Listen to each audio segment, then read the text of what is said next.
Hello வணக்கம் மக்களே. நாம் எங்கே போகிறோம் அப்படின்னா, டியூட்டி சனிக்கிழமை முடிச்சுட்டு கடகடன்னு ரெடியாகி போன இடம்தாங்க பாலமலை. சித்தேஸ்வர மலைன்னு சொல்லுவாங்க. அம்மாப்பேட்டை வழி ஊமாரெட்டியூர் வழியாகவும் வந்துட்டு போகலாம். இதுக்கு செம ஒரு ஃபேமஸான ஒரு இடம்தான்.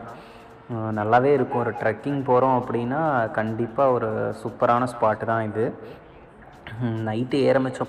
10 மணிக்கு ஏற ஆரம்பித்து விடிய காலையில் 6 மணிக்கு 5 மணிக்கெல்லாம் ரீச் ஆகிட்டோம். ப்ளஸ் 6 மணிக்கு நாங்கள் வந்துட்டு சாமி தரிசனமே முடிச்சிட்டோம். இதுதான் என்னோடய ஸ்கூல் ஃப்ரெண்டு. இவனுங்களோட தான் நான் வந்துட்டு போனேன். ஒரு நல்ல லொக்கேஷன் தான். ஏர்லி மார்னிங் 6 o'clock அங்கே போய்ட்டு சாமி தரிசனம்லாம் பார்த்து முடிச்சுட்டு ஒரு அழகான ஒரு சன்ரைஸையும் வந்துட்டு பார்த்து முடிச்சிட்டோங்க. அங்கே மேலே சிவன் ப்ளஸ் அங்கே பெருமாள் ரெண்டுமே இருக்காங்க. உங்களுக்கு டைம் கிடச்சிதுன்னா நீங்கள் போய் வந்துட்டு பார்த்துட்டு வாங்க. Okay friends, by.